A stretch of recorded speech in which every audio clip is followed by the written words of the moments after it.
Bueno, el día de ayer, ¿verdad? Lo que hicimos fue ver la clasificación de los sistemas de segundo orden.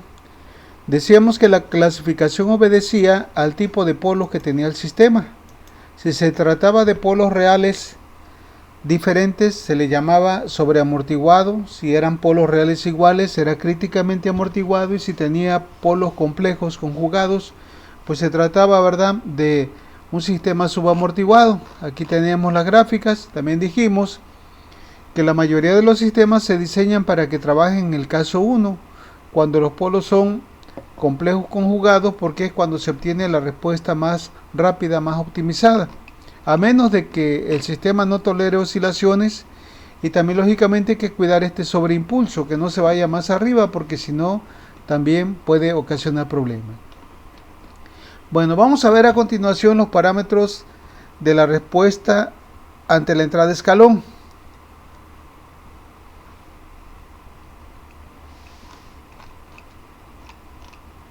Bueno, entonces vamos a hacer esto, vean. Dice, en muchos casos prácticos, las características de desempeño deseadas de un sistema de control se especifican en el dominio del tiempo.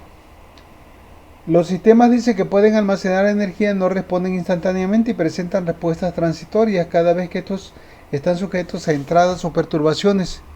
Con frecuencia, dice, las características de desempeño de un sistema de control se especifican en términos de la respuesta transitoria.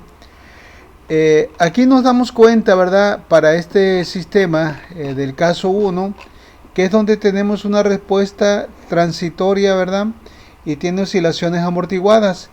Y como decíamos que esto o este tipo de sistema es el que más se utiliza porque responde más rápidamente, a esto nos vamos a enfocar a encontrar unos parámetros que se llaman precisamente parámetros de respuesta transitoria.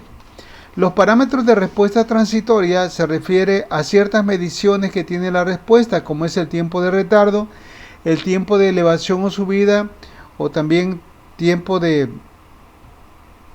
crecimiento también se le llama, el tiempo de pico, donde sucede el sobreimpulso máximo, la sobreelongación o sobreimpulso máximo y el tiempo de establecimiento. ¿Qué son estos parámetros? Bueno, estos parámetros los podemos ver en esta gráfica. Por ejemplo, el tiempo de delay, el de retardo, ¿verdad?, que en inglés delay es retardo, pues es el tiempo que requiere la curva de respuesta para alcanzar el 50% de su valor final cuando al sistema se le aplica una entrada de escalón unitario. Este parámetro no es tan, ¿cómo les diré?, tan interesante de tenerlo, ¿verdad? Donde ya nos preocupa o nos dice ya de cierta forma cómo se va a comportar el sistema, la estabilidad es a partir del tiempo de crecimiento.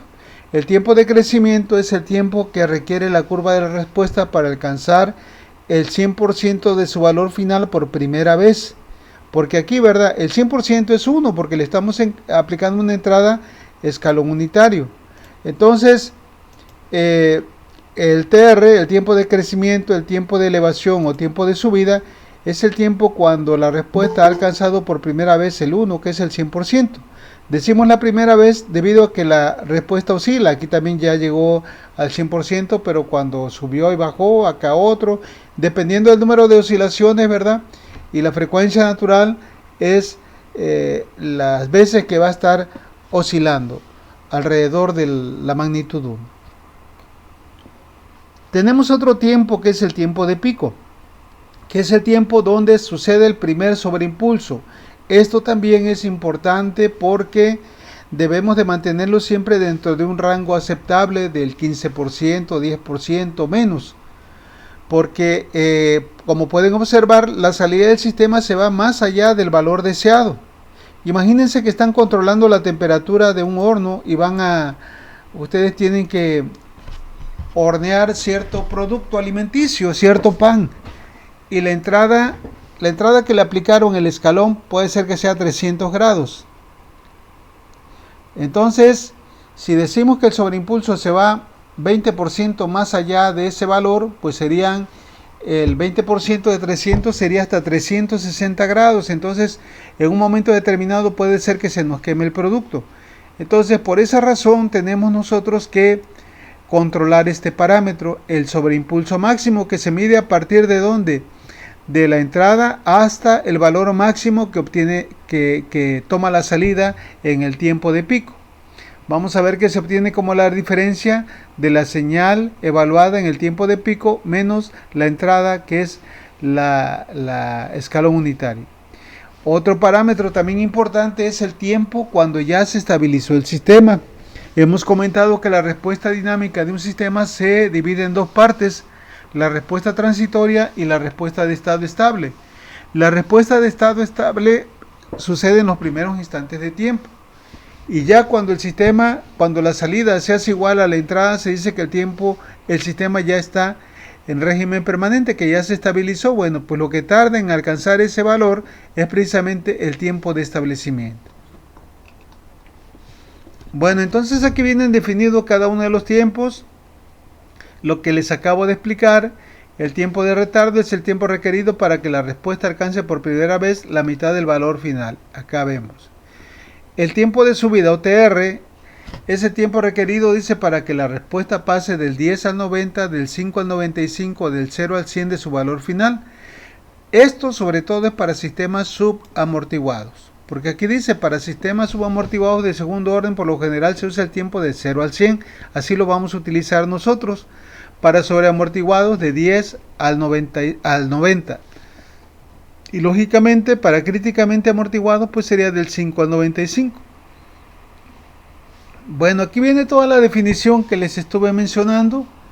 También habla aquí de que el sobreimpulso máximo se obtiene también como un porcentaje, que se obtiene de esta manera: el valor máximo, que no es otra cosa más que evaluar la curva de respuesta en el tiempo de pico donde sucede el sobreimpulso máximo, menos el valor final estabilizado ya cuando transcurrió un tiempo muy largo, dividido entre eso, multiplicado por 100.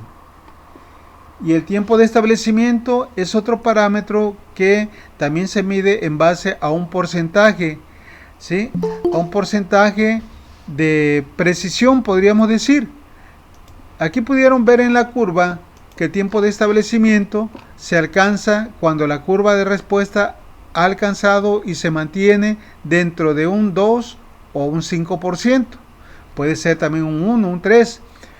Entonces, si se dice que es de un 2%, pues va a demorar más tiempo porque va a ser más preciso. Para un 5%, pues demora menos porque tiene mayor tolerancia.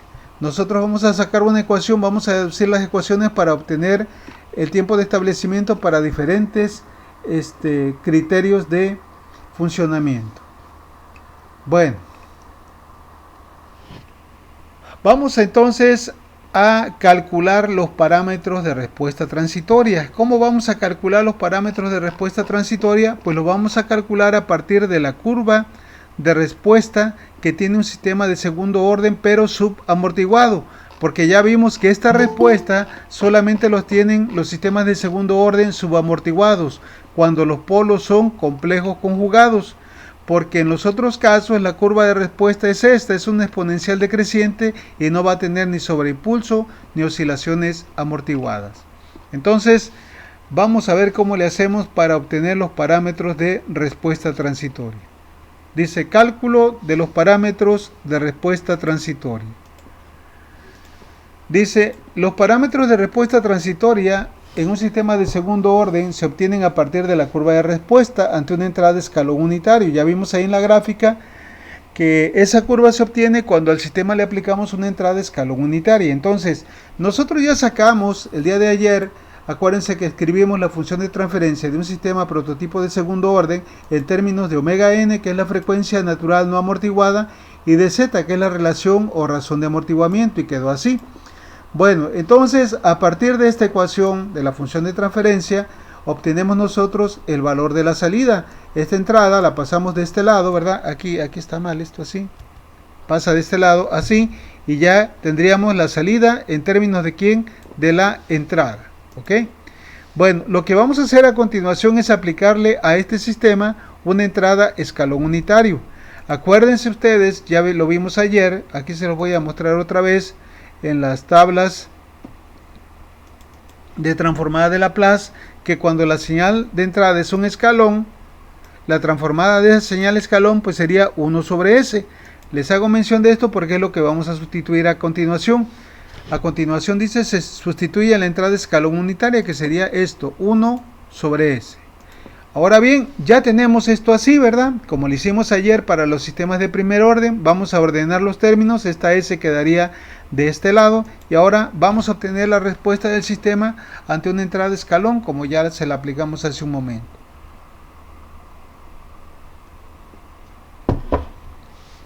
Bueno, ¿qué fórmula vamos a aplicar? Para resolver esta ecuación tenemos que aplicar transformada inversa de Laplace para obtener la señal en el dominio del tiempo. Es decir, quedaría esto así. Transformamos de este lado y transformamos de este lado. Y ahora tenemos que ver cuál de las fórmulas que aparecen aquí en las tablas se ajusta a esto. Bueno, aquí resulta, ¿verdad? Si ustedes buscan, como este es un libro de control, pues resulta que si viene ya de pechito la fórmula número 24, ya está hecha. La podríamos aplicar directamente. Pero no lo vamos a hacer, se lo voy a hacer de otra manera para que ustedes sepan de dónde sale todo este rollo. Si es que quieren, si no, pues aplicamos la fórmula. Bueno, dice, se hace el desarrollo. Una forma de resolver esta transformada inversa de Laplace es aplicar expansión en fracciones parciales.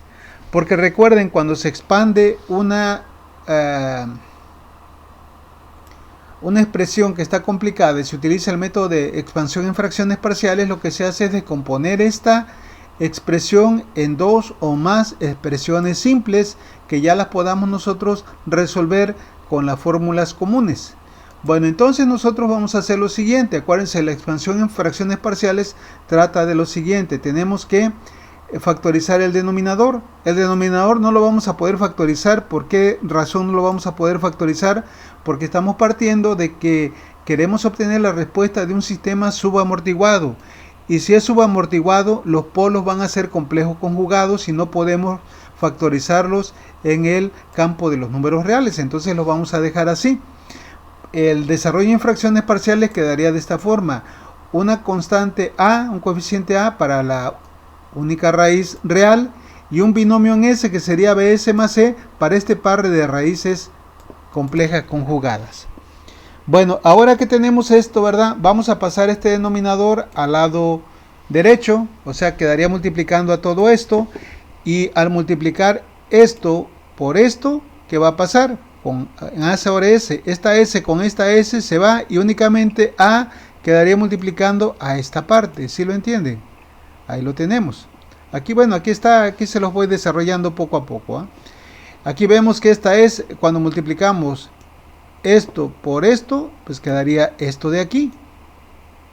Y aquí vemos que esta S con esta S se va a eliminar.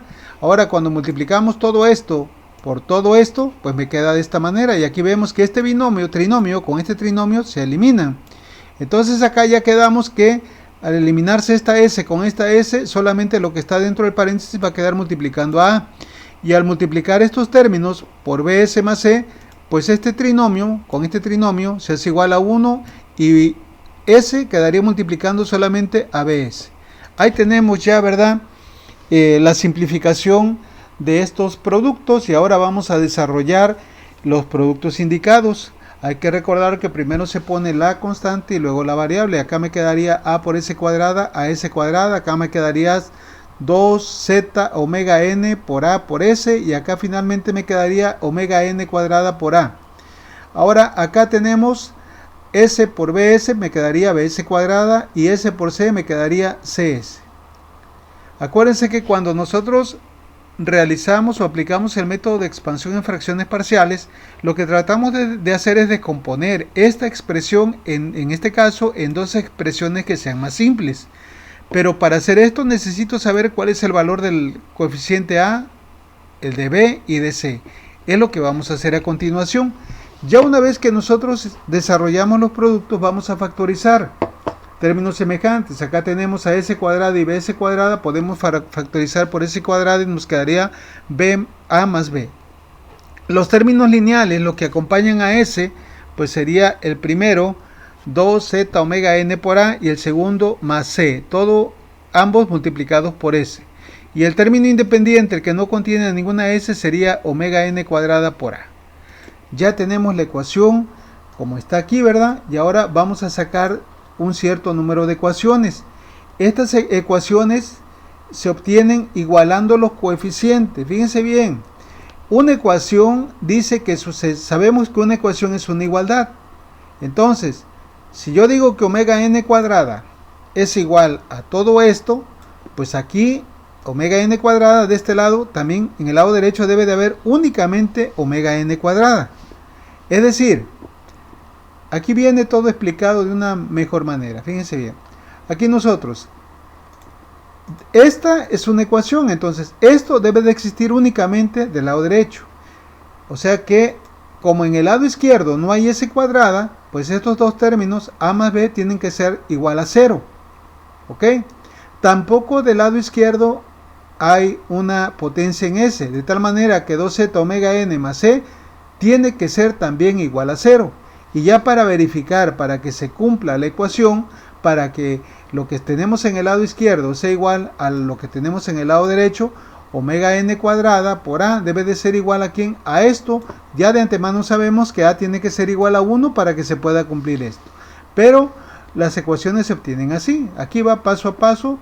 Igualamos este término con 0 porque acá de este lado no hay s cuadrada. Estos dos términos con 0 porque tampoco hay s. Y ya finalmente el término independiente omega n cuadrada por a con el término independiente del lado izquierdo, que sí lo hay. Tenemos las tres ecuaciones a, alfa, beta y gamma. Y ahora, ¿qué podemos hacer? Pues de aquí podemos despejar el valor de a de la ecuación gamma, ¿verdad? Pasamos este término para acá dividiendo y me quedaría omega n cuadrada entre omega n cuadrada, de tal manera que a va a ser igual a ¿quién? A 1. Si ya tengo a, entonces de alfa puedo sacar b, ¿verdad? De alfa, ¿verdad? Puedo sacar b. B sería igual a menos a, y como a vale 1, sería igual a ¿quién? A menos 1. Y por último, de la ecuación beta, puedo sacar el valor de c. C va a ser igual a todo esto, pasado del otro lado con signo cambiado, con signo negativo. Entonces, aquí tengo la ecuación beta, despejo c, me quedaría menos 2z omega n por a, pero como a vale 1, finalmente c sería igual a menos 2z omega n.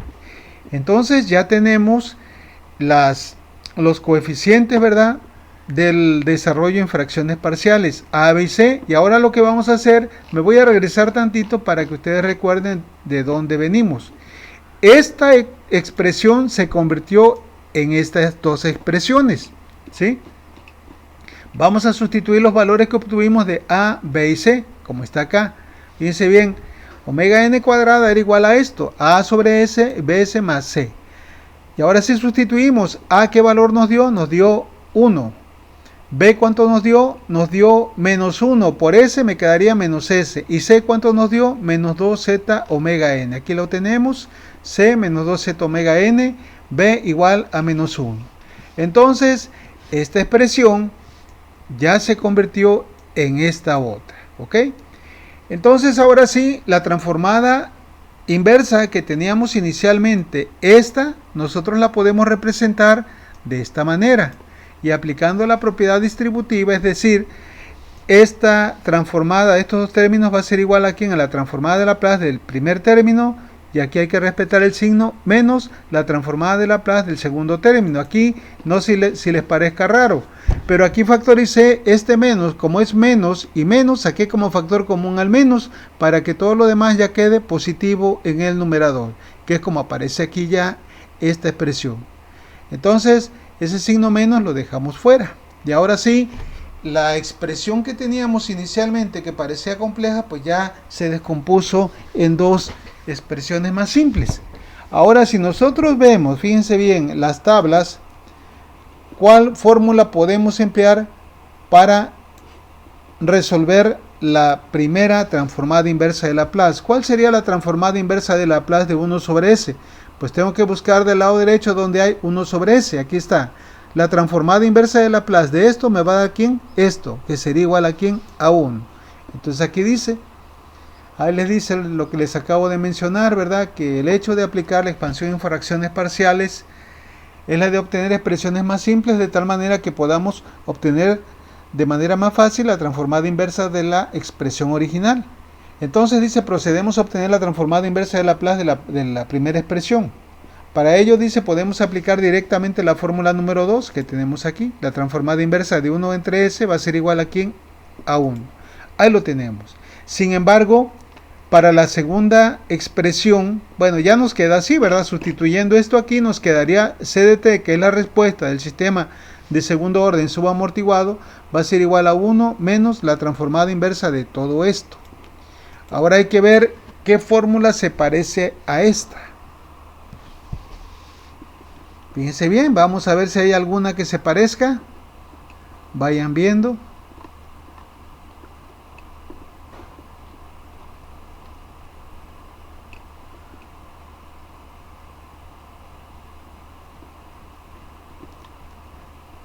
Esta se parece. Esta se parece.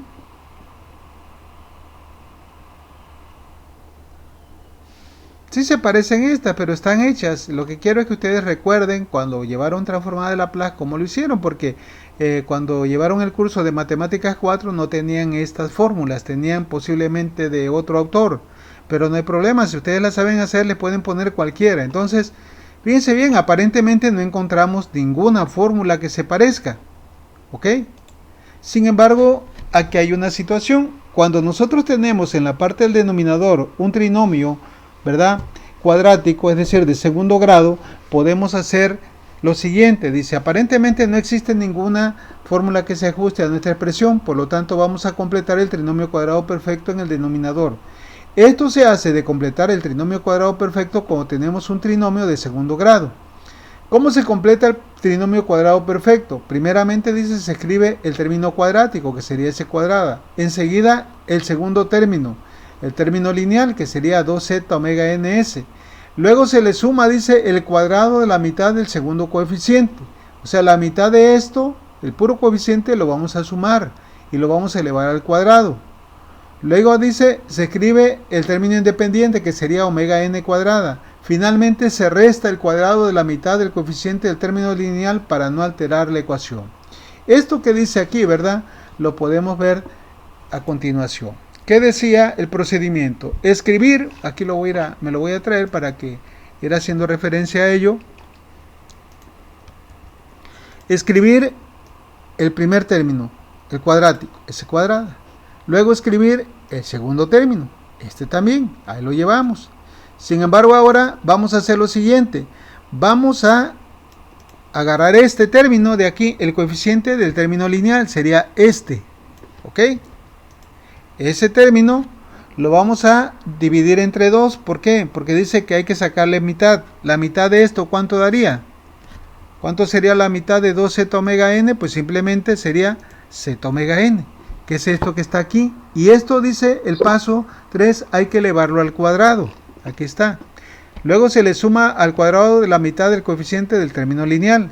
Enseguida dice, se escribe el término independiente. ¿Cuál era el término independiente? Omega n cuadrada. Acá lo tenemos.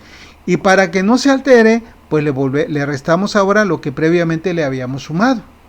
Es decir, si a un trinomio yo le sumo 5 y le resto 5, no se va a alterar. Pero ¿qué conseguimos con esto? Lo que conseguimos es que ahora sí tenemos aquí, en esta parte, un trinomio cuadrado perfecto. ¿Y qué es un trinomio cuadrado perfecto? ¿Cómo podemos saber que es un trinomio cuadrado perfecto? Cuando el primero y el tercer término tienen raíz y el coeficiente del segundo término viene siendo el doble producto de la raíz del primero por la raíz del segundo. Entonces aquí comprobamos que eso es, ¿no? La raíz, el primero tiene raíz, sí, ¿verdad? Es S. El segundo tiene raíz, sí, z omega n. El doble producto de esto sería 2z omega n por la raíz de esto, que sería S, pues sería esto. Entonces sí se cumple. Ahora ya que nosotros, ¿verdad?, hemos verificado, así, bueno, falta todavía elevar al cuadrado, pero es lo mismo. Una vez que ya nosotros sabemos que tenemos un trinomio cuadrado perfecto, pues lo podemos ahora factorizar. ¿Cómo se factoriza un trinomio cuadrado perfecto? Pues se le saca raíz al primer término y raíz al tercer término, que sería z omega n, y lo elevamos al cuadrado. Y ya acá, ¿verdad?, me va a quedar esta diferencia, que es la que tengo acá. Pero esta diferencia podemos factorizar. porque tiene factor común a quién, a omega n cuadrada, de tal manera que esta expresión ya finalmente me queda así, omega n cuadrada que multiplica a 1 menos z al cuadrado, o sea, el trinomio cuadrado perfecto más esta diferencia que se obtuvo por el hecho de que modificamos ahí la expresión. Bueno, no la modificamos, sino que la escribimos de manera diferente y se le tuvo que anexar esta parte, ¿verdad?, para que no se alterara. Ahora ya modificamos nuestra expresión y ahora hay que ver si ya hay alguna fórmula que se parezca de las que tenemos ahí en las tablas. Vean, necesito tener algo entre paréntesis, así como esto, ¿verdad?, elevado al cuadrado. Pues, pero me falta todavía algo acá y algo en el numerador. Esto tampoco, ¿eh? Acá no. Esto tampoco. Pero aquí vean qué pasa. La fórmula 20 y la fórmula 21. Ahora sí, estas son las fórmulas que vamos a aplicar. Aquí, ¿verdad?, en nuestra expresión A puede ser cualquier constante y omega también puede ser cualquier constante. Para que nosotros podamos aplicar la fórmula 20, la condición que se debe de cumplir es que lo que está aquí debe ser estar en el numerador. En el numerador debe ser la raíz de esto que está acá. Y lo que está acá, para aplicar la fórmula 21, debe de haber una S más A, o sea, lo que está acá. Entonces, ¿se parece lo que tenemos? Pues se parece, pero quién sabe si todavía se puede aplicar. Vamos a ver. Aquí, ¿verdad? El hecho de que ya tenga una S me indica que puedo aplicar la fórmula 21. Como pueden ver, la fórmula 21 se puede aplicar siempre y cuando en el numerador haya la misma cantidad que hay en el paréntesis de abajo que está elevado al cuadrado. Lo que está acá no importa. Ahorita en la fórmula 21 debe de cuidar que esto que está acá sea lo mismo que esto que está acá. ¿Se cumple para nuestro caso? Pues no se cumple, ¿verdad? Porque acá lo que está dentro del denominador es S más Z omega N. Y sin embargo aquí tengo S más 2Z omega N.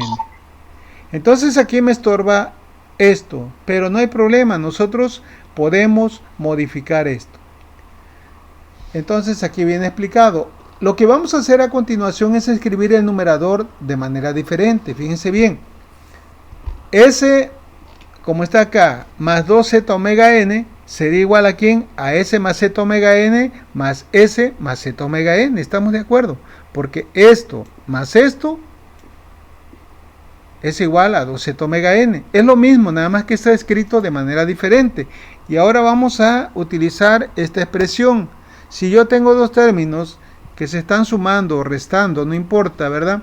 Y resulta que están divididos entre otro término, pues esto va a ser igual a A sobre C, y acá puede ser más o menos B sobre C, ¿sí me entienden acá?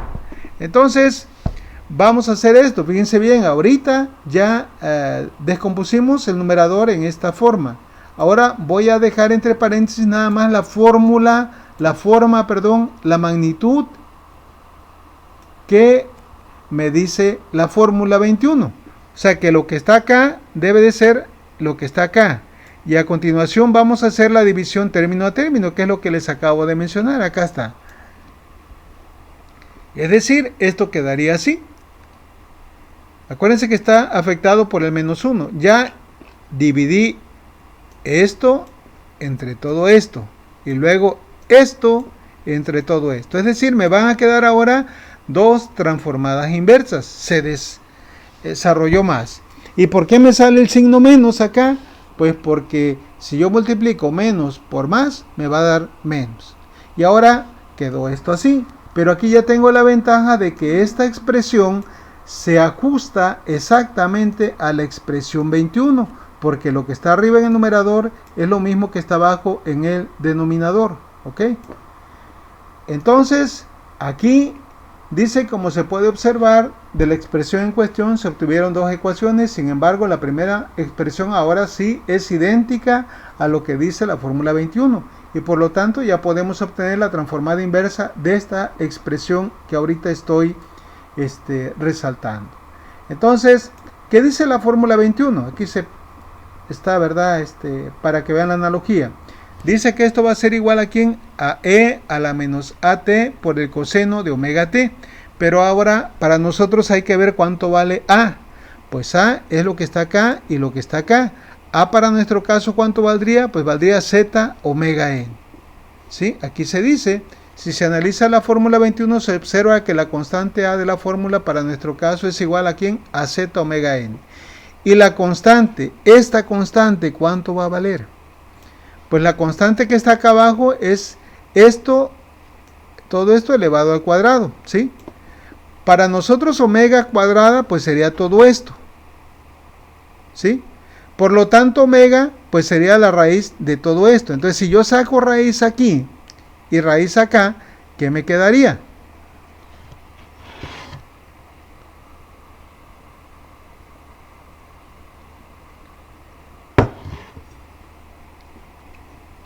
A ver, aquí hay Lo un mismo, error. pero sin elevar al cuadrado, profe.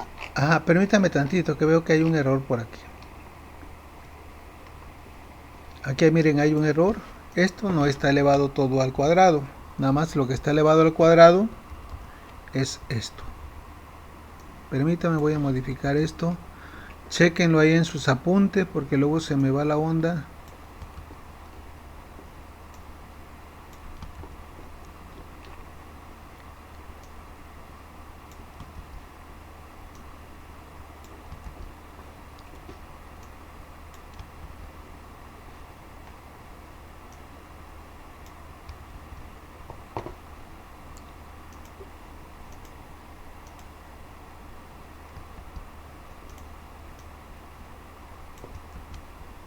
Así queda, así debe quedar. Aquí ya está bien. Bueno, entonces decíamos, por analogía con la fórmula 21 y la expresión que tenemos.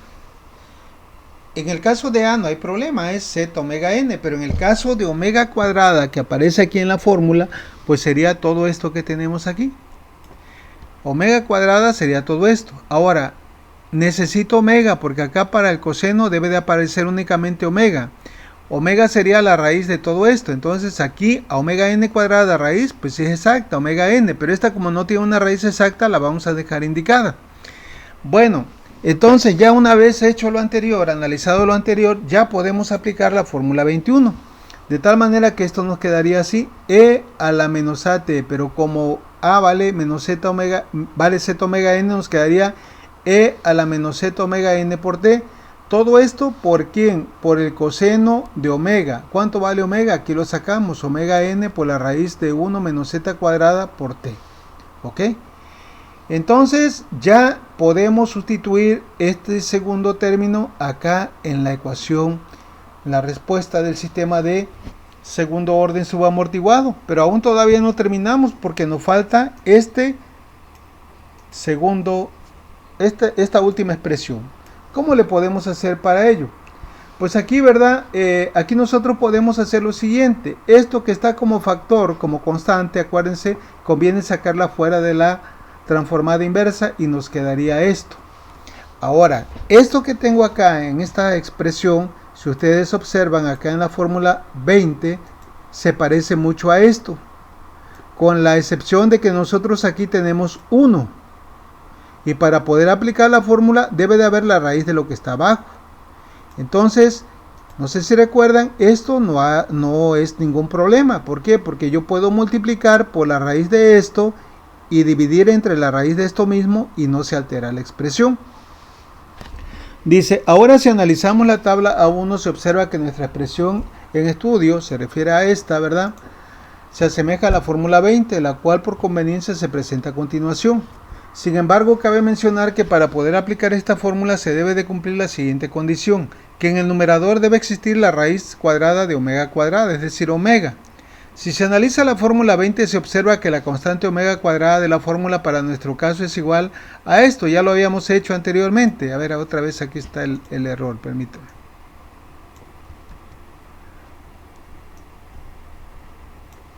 A esto.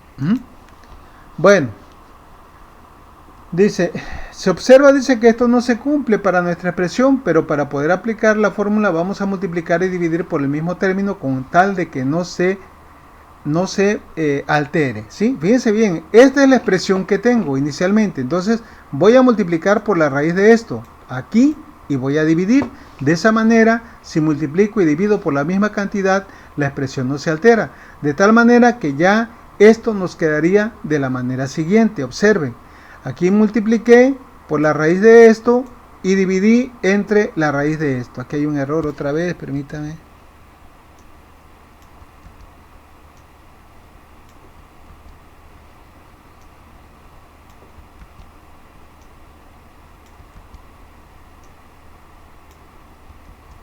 Ahí está.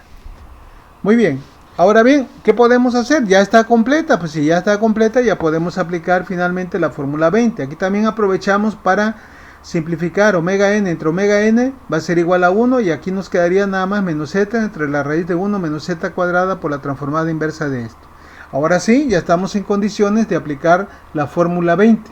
La fórmula 20, ¿qué decía la fórmula 20? Me la voy a llevar para allá para tenerla aquí ya y observar qué dice. La fórmula 20 dice que es igual a E por menos a la menos AT. Aquí tengo, ¿verdad? Esto que está aquí es el factor que teníamos. Lo ponemos aquí y luego aplicamos el resultado de la fórmula. E menos AT. Pero A es igual a ¿quién dijimos? A menos Z omega N.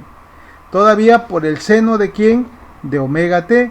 Y omega T es igual a ¿quién? A todo esto que está acá. Otra vez, permítame que hay un error aquí.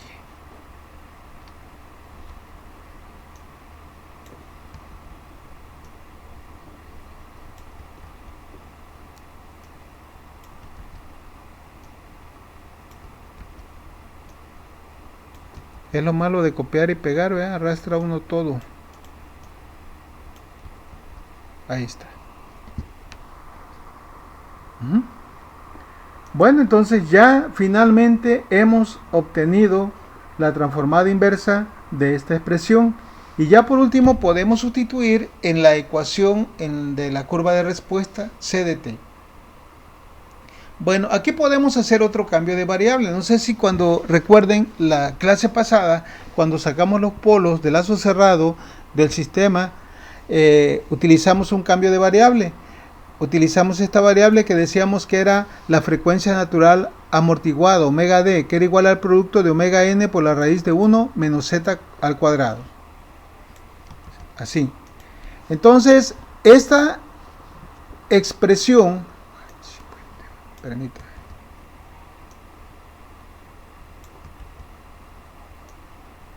nosotros la podemos sustituir acá. Todo esto va a ser igual a ¿quién? A omega d, y esto de acá también va a ser igual a omega d. De tal manera que ya esto lo podemos simplificar así. Fíjense bien cómo quedaría esto. Aquí podemos factorizar, ¿verdad? Pueden ver que tiene factor común a e a la menos z omega nt. Si factorizo por el menos, dejo como factor común el menos, tanto el coseno como el seno se vuelven positivos. Y ya me quedaría el coseno de esto, pero esto es igual a omega dt, a omega d, perdón, por t. Ahora, esto que quedaba como factor, pues lo seguimos dejando acá. El signo cambió porque factoricé por menos.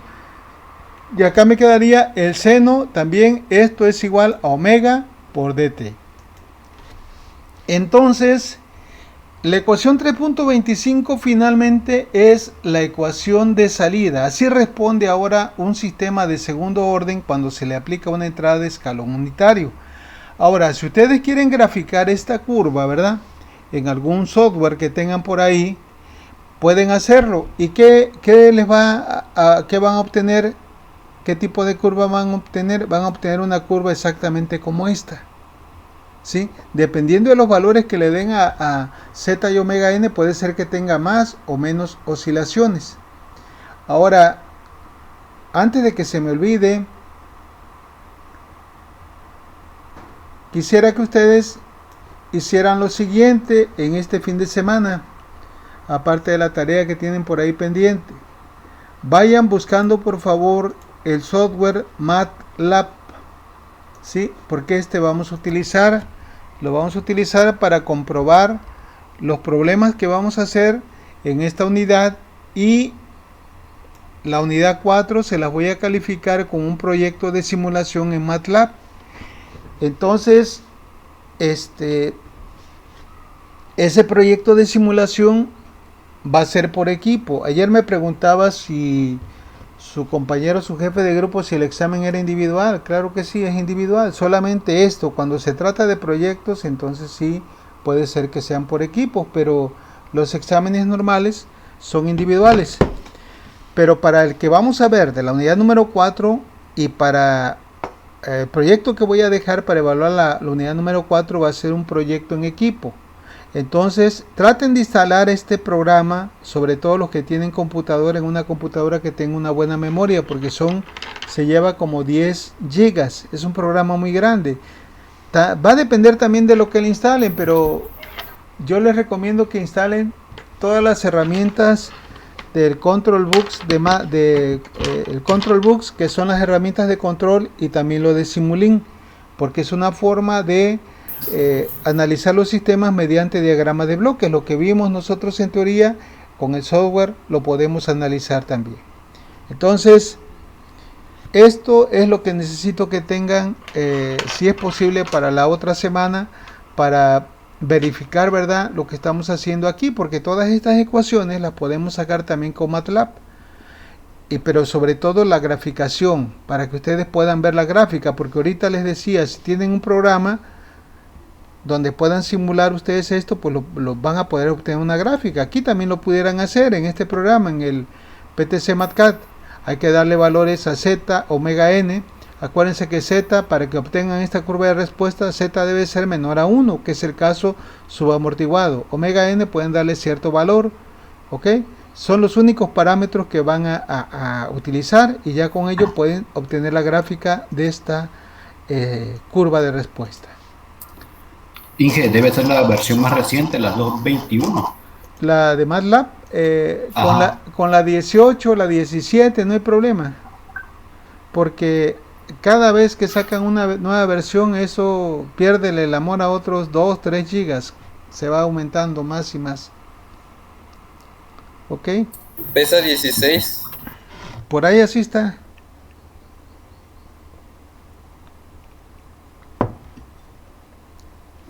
Bueno, entonces aquí tenemos esta ecuación. Esta ecuación es la que vamos a utilizar para poder deducir. No hay que perder de vista que estamos tratando de encontrar los parámetros de respuesta transitoria. Que la vamos a poner en grande, ¿eh? Esta.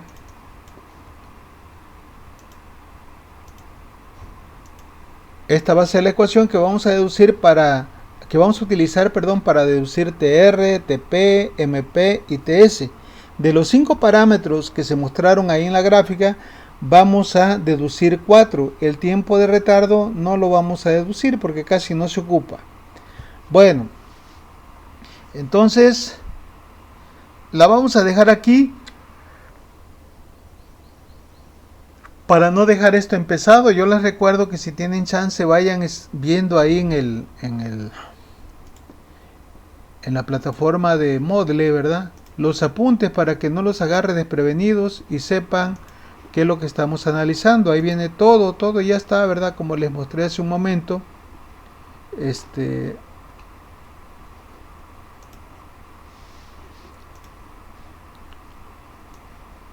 Por ejemplo, ahorita estamos viendo esto,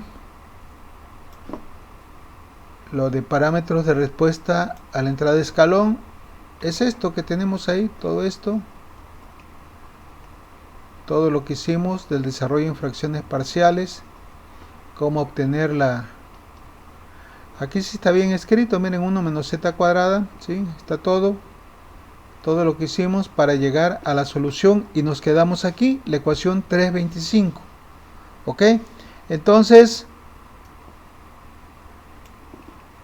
en la siguiente clase vamos a ver cómo deducir las fórmulas para que cuando ya tengamos un sistema de control con ciertas especificaciones podamos saber cómo responde, cuál va a ser el tiempo de establecimiento, el tiempo de crecimiento, el tiempo de pico y el sobreimpulso máximo. Entonces, si es posible, denle una leída a esta parte a partir de esta hoja, porque es lo que vamos a seguir ocupando en la próxima clase. ¿Sale? Bueno, entonces aquí la dejamos y ya si Dios quiere mañana o el día, el siguiente clase continuamos.